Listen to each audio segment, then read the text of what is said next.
की शुरुआत होती है तेमुजिन नाम के 9 साल के बच्चे से, जिस पर कुछ लड़कियों में से अपनी होने वाली पत्नी चुनने का जिम्मा था। उसके पिता ने उसे ऐसी लड़की चुनने को कहा जो गोरी और तंदुरुस्त हो, जिसका चेहरा बड़ा हो और आंखें छोटी। लेकिन सबसे जरूरी बात ये थी कि लड़की की टांगे फुर्तीली और मजबूत होनी चाहिए, क्योंकि उनका मानना था कि मजबूत टांगों वाली लड़की ही अपने पति की खुशियाँ दोगुनी कर सकती है। जल्द ही तेमुजिन को एक लड़की पसंद आ गई और वो उसे लेकर अपने पिता के पास गया। लेकिन उसे देखकर उसके पिता काफी निराश हो गए, क्योंकि उन्होंने सोचा था कि अगर तेमुजिन उनकी दुश्मन ट्राइब मर्किन की लड़की को चुन ले तो इस शादी से उनकी सालों की दुश्मनी दोस्ती में बदल जाएगी। मगर तेमुजिन को सबसे छोटी ट्राइब की लड़की से प्यार हो गया। इससे मामला थोड़ा बिगड़ गया, लेकिन तेमुजिन अपनी नई पत्नी को पाकर काफी खुश था। फिर जाने से पहले उसने लड़की को कौवे की हड्डी का एक टुकड़ा तोहफे में दिया और 5 साल बाद वापस लौटकर उससे शादी करने का वादा किया। जब तेमुजिन अपने पिता और बाकी साथियों के साथ वापस लौट रहा था तो रास्ते में जबरदस्त तूफान आ गया, जिस वजह से उन्हें गुफा में पनाह लेनी पड़ी। असल में मंगोल लोगों का मानना था कि तूफान देवताओं के नाराज होने का संकेत है। खैर, तूफान खत्म होने के बाद वो अपने रास्ते पर आगे बढ़े, पर जल्द ही उनका सामना एक और खतरनाक ट्राइब से हुआ। मंगोल राज्य के कानून के मुताबिक जहाँ आसपास पानी हो वहाँ खून बहाना मना था। अब दोनों तरफ के लोग बड़े चौकन्ने होकर एक दूसरे को देख रहे थे, पर किसी ने पहला कदम नहीं उठाया। कुछ देर बाद सामने वाली ट्राइब का एक आदमी दूध का कटोरा लेकर आया और शांति का हाथ बढ़ाया। तब तेमुजिन के पिता ने बदले में 1 कप वाइन और 1 प्लेट सूखा हुआ मांस वापस भिजवाया। लेकिन तेमुजिन के पिता के साथियों ने उसे ये दूध पहले एक गुलाम को पिलाने को कहा, क्योंकि उन्हें इस ट्राइब के इरादे कुछ ठीक नहीं लग रहे थे। लेकिन तेमुजिन के पिता इसके लिए नहीं माने। तेमुजिन के पिता ने अपना भरोसा दिखाते हुए एक ही बार में पूरा कटोरा पी लिया। मगर वो क्या जानते थे कि सामने वाली ट्राइब के लोग कितने चालबाज हैं। बाद में वो अपने सफर पर थोड़ी ही दूर पहुंचे थे कि तेमुजिन के पिता अचानक जमीन पर गिर गए और शरीर में जहर फैलने की वजह से उनकी मौत हो गई। ये देखकर एल्टान नाम का एक आदमी दुखी होने की बजाय हंसने लगा। तब 9 साल के तेमुजिन ने गुस्से में उस पर अपना कोड़ा चला दिया। मगर अब उसके पिता की मौत के बाद जल्द ही एल्टान बगावत करके ट्राइब का सरदार खुद बन गया। तेमुजिन की मां ने लोगों को अपने साथ जोड़ने की कोशिश की, मगर वो नाकामयाब रही। उसने एल्टान को चेतावनी देते हुए कहा कि तेमुजिन भविष्य में अगला खान बनेगा और वो इस धोखे का बदला जरूर लेगा। दरअसल मंगोल लोगों में सभी ट्राइब्स के राजा को खान कहते हैं। इसका मुस्लिम समुदाय के लोगों से कुछ लेना देना नहीं है। खैर, तेमुजिन की मां की ये धमकी सुनने के बाद एल्टान ने सोचा कि इसको बड़ा होने क्यों देना है, अभी खत्म कर देता हूँ। लेकिन नियमों के हिसाब से बैलगाड़ी के चक्के से छोटे बच्चे को मारना पाप था। तेमुजिन चक्के से थोड़ा सा छोटा था तो इस बार तो वो बच गया। लेकिन एल्टान ने ये धमकी दी कि कुछ महीनों बाद लौट के इसको जरूर मारूंगा। अब अपनी हिफाजत के लिए तेमुजिन सर्दियां शुरू होने से पहले पवित्र पर्वत के मुश्किल रास्ते पर निकल पड़ा, ताकि वो देवताओं से दिव्य सुरक्षा मांग सके। मगर इतने मुश्किल रास्ते पर कड़कड़ाती ठंड की वजह से वो बेहोश होकर बर्फीली जमीन पर गिर पड़ा। पर तब भगवान ने एक और लड़के को उसकी जान बचाने भेज दिया। वो दोनों बच्चे जल्द ही दोस्त बन गए। उन्होंने आपस में काफी बातचीत की और फिर अपने खून की कुछ बूंदों की बलि देकर वो दोनों भाई बन गए। उन दोनों का मकसद पूरे देश पर राज करना था, जिसके बाद वो बाकी कई देशों पर भी कब्जा करेंगे। लेकिन तेमुजिन ये नहीं जानता था कि आगे चलकर उसका भाई जामुखा ही उसके रास्ते का सबसे बड़ा कांटा बन जाएगा। खैर, कुछ ही दिनों में अल्टान के आदमियों ने तेमुजिन को ढूंढ निकाला और उसे पकड़कर वापस ट्राइब में ले आए। मगर इस बार भी कुपोषण की वजह से तेमुजिन बैलगाड़ी के चक्के जितना लंबा नहीं हुआ था। ये देखकर अल्टान ने गुस्से में कहा कि मांस मच्छी खिलाओ, लड़के को तगड़ा करो इसे। जब तक मैं वापस आऊंगा तो ये चक्के जितना लंबा होना चाहिए। तेमुजिन चुपचाप अल्टान को देखता रहा, मगर उसके दिल में बदले का बीज उगना शुरू हो गया था। अल्टान के जाने के बाद वहाँ जोरदार बरसात शुरू हो गई और सभी गार्ड्स तुरंत अपने टेंट्स में छुप गए। इसी मौके का फायदा उठाकर तेमुजिन वहाँ से भाग निकला। वो अपनी जंजीरों के साथ बिना रुके दौड़ता रहा और सीधा पवित्र पर्वत पर पहुँच गया। फिर उसने अपना सर झुकाकर सच्चे मन से भगवान को याद किया, ताकि वो उसे इन जंजीरों से मुक्त कर दे। कुछ ही पलों में वहाँ एक भेड़िया आ गया, जिसकी तेज तर्रार नजर मानो तेमुजिन की आत्मा को देख पा रही हो। लेकिन तेमुजिन को किसी बात का डर नहीं था। जल्द ही भगवान की मर्जी से तेमुजिन अपनी जंजीरों से अपने आप आजाद हो गया। इसके बाद कई साल बीत गए और तेमुजिन अब बड़ा हो चुका था। मगर अल्टान अब भी तेमुजिन के खून का प्यासा था। लेकिन तेमुजिन भी हर बार उसके चंगुल से बचकर भाग निकलता। उधर अल्टान की ट्राइब का भी बुरा हाल था, क्योंकि अल्टान बेहद निर्दयी और अत्याचारी था। मगर अब तेमुजिन ने कसम खाई कि वो अपनी ट्राइब को वापस हासिल करके रहेगा, क्योंकि कायदे से ये उसका हक है। लेकिन इससे पहले उसे अपनी होने वाली पत्नी बोर्टे से शादी का वादा पूरा करना था। जब तेमुजिन बोर्टे के पास पहुंचा तो उसके पास न घर बार था न पैसे, मगर बोर्टे ने फिर भी उसे ठुकराया नहीं और खुशी खुशी उससे शादी कर ली। हालांकि तेमुजिन दिखने में अच्छा खासा तगड़ा था, लेकिन बोर्टे के करीब आते ही वो थोड़ा शर्मा जाता। खैर, वो दोनों काफी लंबा सफर तय करके तेमुजिन की माँ के इलाके में आ पहुंचे। उसकी माँ ने बोर्टे को अपना खानदानी नेकलेस पहनाया और बोटे ने दहेज वाली संदूक में से उन्हें एक बेशकीमती फर कोट दिया। इसी के साथ उन दोनों की शादी पूरी हुई। लेकिन जैसे ही वो अपने कमरे में जाने वाले थे तो मर्किट ट्राइब का सरदार और उसके आदमी वहाँ धमके। उन्होंने कहा कि बोटे पर उनका हक है, क्योंकि कई साल पहले तेमुजिन की माँ को मर्किट ट्राइब से चुरा लिया गया था और अब तेमुजिन की पत्नी को चुरा कर वो अपना बदला पूरा करेंगे। तेमुजिन और बोटे इतने सिपाहियों का सामना एक साथ नहीं कर सकते थे, इसलिए उन्होंने भागने का फैसला किया, मगर रास्ते में तेमुजिन को तीर लग गया। अब अपने पति की जान बचाने के लिए बोटे ने खुद को न्यौछावर करने का फैसला किया। उसने तेमुजिन के घोड़े पर चाबुक चलाया ताकि वो तेमुजिन को लेकर घर की ओर भागे और उसने खुद को मर्किट ट्राइब के सिपाहियों के हवाले कर दिया, जिसके बाद वो उनके सरदार की पत्नी बन गई। अब तेमुजिन को किसी भी हालत में अपनी पत्नी वापस चाहिए थी, इसलिए उसने अपने भाई जामुखा से मदद मांगने का फैसला किया। उसने तोहफे में जामुखा को बोटे का वो फर कोट दिया, क्योंकि अब उसके पास यही एक कीमती चीज बची थी। वो चाहता था कि जामुखा बोटे को बचाने में उसकी मदद करे, मगर राज्य का ये कानून था कि मंगोल औरतों के लिए लड़ाई नहीं करते। इसीलिए जामुखा ने कहा कि तुझे और पत्नियां मिल जाएंगी, उसके पीछे क्यों पागल हो रहा है। मगर तेमुजिन का इरादा पक्का था। उसने बार बार जामुखा को समझाया तो आखिरकार वो तेमुजिन की मदद करने को राजी हो गया। पर जामुखा ने कहा कि उन्हें हमला करने के लिए थोड़ा इंतजार करना होगा।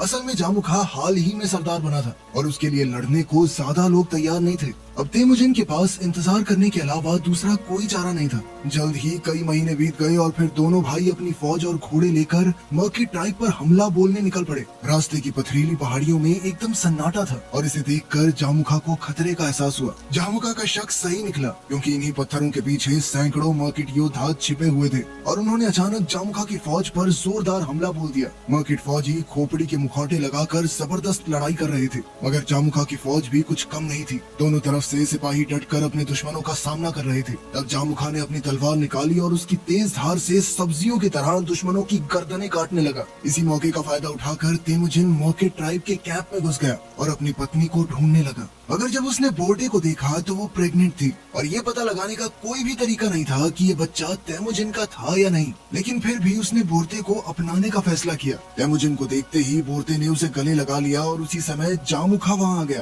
तो तेमुजिन ने उसे बोटे से मिलवाते हुए कहा कि मेरा बेटा आने वाला है। फिर शाम को वो सब अपनी जीत का जश्न मना रहे थे। तो जामुखा ने तेमुजिन को यहीं रुककर अपना सेनापति बनने का ऑफर दिया, मगर तेमुजिन ने इससे इनकार कर दिया, क्योंकि वो अपना मकसद पूरा करना चाहता था। इसके बाद उन्होंने अपनी लूट का माल बांटा तो जामुखा ने ज्यादातर सामान अपने पास रख लिया और बची हुई चीजें तेमुजिन के हाथ आई। तब तेमुजिन के सिपाहियों ने उन चीजों में से एक तलवार ढूंढकर उसके सामने पेश की और फिर उससे पूछा कि वो बाकी के सामान का क्या करना चाहता है। तब तेमुजिन ने लूट का सारा माल अपने सिपाहियों में बांट दिया, जिन्होंने इस युद्ध में उसका साथ दिया था, और साथ ही उसने शहीद हुए फौजियों के परिवारों के लिए भी मुआवजे का ऐलान किया। उसने वो तलवार भी खुद नहीं रखी, बल्कि अपने सबसे काबिल सिपाही को तोहफे में दे दी, जिसके बाद उसने सबका दिल जीत लिया। तेमुजिन की दरिया दिली ही आगे चलकर उसे सबसे महान मंगोल बादशाह बनाने का कारण बनी। मगर वो कहते हैं ना कि दो शेर एक इलाके के राजा नहीं हो सकते। अगली सुबह जामुखा को पता चला कि तेमुजिन उसे बिना अलविदा कहे ही चला गया और साथ ही उसके दो सबसे काबिल सिपाही भी उसके साथ चले गए। इससे जामुखा गुस्से से आग बबूला हो उठा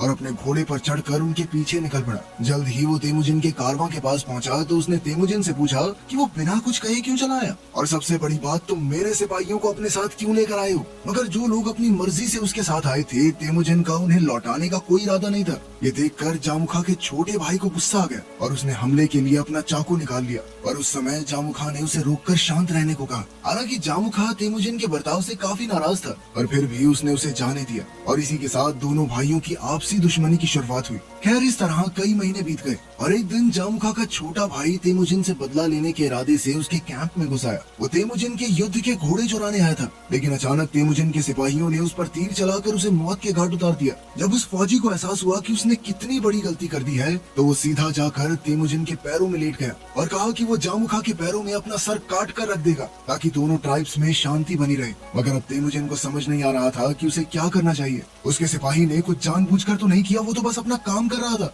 साथ ही उसकी पत्नी ने कहा कि उसने पूरी जिंदगी अपने लोगों के लिए काम किया, लेकिन अगर उसने अपने फौजी को जामुखा के हवाले कर दिया तो क्या लोगों के दिलों में उसके लिए इज्जत रह जाएगी। ये बात सुनकर मानो तेमुजिन की आंखें खुल गई वहीं दूसरी ओर जब अल्टान को जामुखा के भाई की मौत की खबर मिली तो उसने जामुखा के पास जाकर आग में घी का काम किया। अब जामुखा के सर पर खून सवार था और उसने अपने भाई की मौत का बदला लेने की कसम खाई। जल्द ही अल्टान ने जामुखा के साथ हाथ मिलाकर तेमुजिन के खिलाफ जंग का ऐलान कर दिया। अब तेमुजिन के लिए अपनी जनता की हिफाजत सबसे ज्यादा जरूरी थी, इसलिए उसने बच्चों, औरतों और बूढ़ों को सुरक्षित जगहों पर जाने को कहा। बिछड़ने से पहले तेमुजिन की पत्नी ने उसे अपनी एक निशानी दी और उसके सही सलामत लौटने की प्रार्थना की। अब तेमुजिन की फौज के सामने 20 गुना सिपाहियों की फौज खड़ी थी, लेकिन उसे देखकर किसी ने भी तेमुजिन का साथ नहीं छोड़ा। फिर जामुखा के इशारा करते ही वहाँ घमासान युद्ध शुरू हो गया। तेमुजिन की फौज पर दुश्मनों ने जबरदस्त हमला किया, मगर वो भी पीछे हटने वाले नहीं थे। उन्होंने डट कर दुश्मनों का मुकाबला किया, मगर धीरे धीरे उनके भाई उनकी आंखों के सामने शहीद हो रहे थे।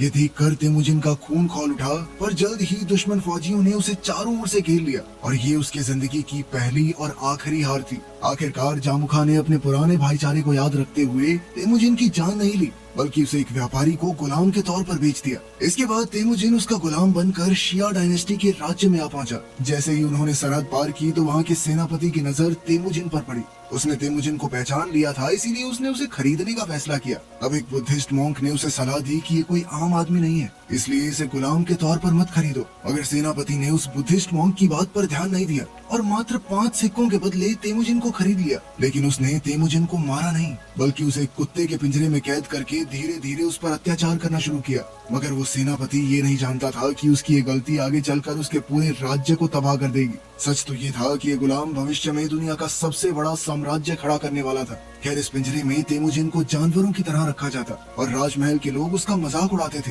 वो उसे खाना भी ढंग से नहीं देते थे, यहाँ तक कि वहाँ के असली कुत्ते भी उससे बेहतर खाना खाते थे। मगर तेमुजिन ने अपने मन में शांति रखी। वो अपनी छोटी छोटी आंखों से आसपास की सभी चीजों को गौर से देखता रहता। उस समय एक पुजारी ये सब देख रहा था। उसने जाकर तेमुजिन से माफी मांगी और गुजारिश की कि भविष्य में जब तेमुजिन इस राज्य पर हमला करेगा तो यहाँ के मंदिरों को कोई नुकसान न पहुँचाए। असल में ये पुजारी जानता था कि भविष्य में क्या होने वाला है। तब तेमुजिन ने कोई जवाब नहीं दिया और अपनी पत्नी की दी हुई निशानी उस पुजारी के हाथ में रख दी और इसे उसकी पत्नी तक पहुंचाने को कहा। अपने धर्म की रक्षा के लिए वो पुजारी अकेला ही तपते रेगिस्तान के लंबे सफर पर निकल पड़ा। बहुत दूर तक चलने के बाद आखिरकार वो इतनी गर्मी बर्दाश्त नहीं कर सका और अपनी मंजिल तक पहुंचने से कुछ दूर पहले ही मर गया। अभी अचानक पोटे की आंख खुली और उसे कुछ महसूस हुआ, इसीलिए वो अपने बच्चे के साथ तेमुजिन को ढूंढने बाहर निकल गई। रास्ते में उसे पुजारी की लाश मिली जिसके हाथ में उसकी दी हुई निशानी थी और वो समझ गई कि तेमुजिन अभी भी जिंदा है। फिर उसने एक कारवां का रास्ता रोका और उसके साथ शिया डायनेस्टी के राज्य की ओर निकल पड़ी। आखिरकार कई सालों बाद बोटे अपने पति से फिर मिली। इस समय तेमुजिन भूखमरी से सूखकर कांटा हो चुका था और उसकी त्वचा धूप और हवा की चपेट में आने से बिल्कुल एक पेड़ की खाल की तरह खुरदरी हो गई थी। उसे देखकर बोटे की आंखें भर आई, पर अभी रोने का समय नहीं था। जैसे ही रात हुई तो उसने गार्ड को चांदी के सिक्कों की रिश्वत देकर तेमुजिन को रिहा करवा दिया। आखिरकार वो अपने राज्य में लौट आया जहाँ उन्होंने एक अच्छे भविष्य की कामना की। मगर अब वहाँ का इलाका पहले जैसा हरा भरा नहीं था, बल्कि मंगोलिया में हो रही जबरदस्त लड़ाइयों की वजह से अब सब कुछ एक बंजर जमीन में बदल चुका था। अब तेमुजिन एक बार फिर से पवित्र पहाड़ पर देवताओं की पूजा करने गया ताकि उसे दिव्य शक्तियाँ मिल सके। उसी समय वही भेड़िया उसके सामने आया जिससे वो 10 साल पहले मिला था। तब तेमुजिन ने उसके सामने पूरी दुनिया का सबसे बड़ा साम्राज्य बनाने की कसम खाई और अगले कुछ सालों में ही उसने अपना ये मकसद पूरा भी कर लिया। अलग अलग जगहों से महान योद्धा उसके साथ जुड़ने आए और देखते ही देखते 10,000 सिपाहियों की सेना खड़ी हो गई। अब वो जामुखा के लिए सबसे बड़ा खतरा बन चुका था। हालांकि जामुखा की सेना तेमुजिन की सेना से 2 गुनी थी और वो जामू नदी पर हमले के लिए तैयार थे। मगर तेमुजिन को किसी तरह का कोई खौफ नहीं था। उसे पूरा यकीन था कि भगवान उसके साथ है और उन्हें कोई नहीं हरा सकता। तेमुजिन ने अचानक अपनी पूरी सेना को वापस मोड़ दिया, जिसे देखकर जामुखा की सेना उसका पीछा करने लगी और इसी तरह वो तेमुजिन के जाल में फंस गए। उसी पल तेमुजिन के एक इशारे पर सैकड़ों की तादाद में तीरंदाज बाहर आए और उन्होंने जामुखा की सेना पर तीरों की बारिश कर दी। सिर्फ 15 मिनट के अंदर उन्होंने जामुखा की एक टुकड़ी को धूल चटा दी। तब जामुखा ने गुस्से से भरकर अपने फौजियों को हमले का आदेश दिया और वो सब एक साथ एक ताकतवर लहर की तरह तेमुजिन की फौज पर टूट पड़े। तभी अचानक आसमान में 2 काले बादल आपस में मिल गए। तेमुजिन को एहसास हो गया कि देवता उसका साथ देने आए हैं। जैसे ही उसकी सेना आगे बढ़ी तो बादल और घने हो गए और जोरदार बिजली कड़कने लगी। इतना भयानक तूफान देखकर जामुखा की सेना डरकर तितर बितर हो गई। उस समय युद्ध के मैदान में सिर्फ एक ही योद्धा सीना ताने खड़ा था और वो था तेमुजिन। जैसे ही उसने अपनी तलवार निकाली तो उसकी तेज चमक देखकर उसके सिपाहियों को लगा कि जैसे खुद भगवान उनकी रक्षा करने आए हैं और वो पूरे जोश के साथ अपने दुश्मनों का खात्मा करने दौड़े। आखिरकार इस युद्ध में तेमुजिन की जीत हुई और वो मंगोल साम्राज्य का बादशाह बन गया। अब राज्य के कानून के मुताबिक युद्ध के बाद सभी गुलामों और दुश्मन सिपाहियों को मौत के घाट उतार दिया जाता था ताकि विजेता का परचम लहरा सके। मगर तेमुजिन ने ऐसा नहीं किया, बल्कि उसने सभी गुलामों और फौजियों की जान बख्श दी, उन्हें अपनी सेना में शामिल कर लिया। उसकी दरिया दिली और नए कानूनों की वजह से लोगों के दिलों में उसकी जगह बन गई। अंत में जब वो अपने खेमे में लौटा तो उसका सामना जामुखा से हुआ। उसने आज तक जामुखा को कभी अपना दुश्मन नहीं समझा था, इसीलिए उसने जामुखा को रिहा कर दिया। फिर साल 1206 में जब तेमुजिन 44 साल का हो चुका था तो उसने पूरे मंगोल साम्राज्य को जोड़ दिया और फिर अपनी फौज के साथ शिया डायनेस्टी के राज्य पर हमला करने निकल पड़ा। मगर उसे पुजारी से कई साल पहले किया हुआ अपना वादा याद था, इसीलिए उसने वहाँ के मंदिरों को कोई नुकसान नहीं पहुँचाया। इसके बाद उसने 3 लाख सिपाहियों की बड़ी फौज तैयार करके आसपास के सभी देशों पर हमला कर दिया और दुनिया का सबसे बड़ा साम्राज्य बनाया। ये कहानी थी मंगोल सम्राट तेमुजिन उर्फ चंगेज खान की।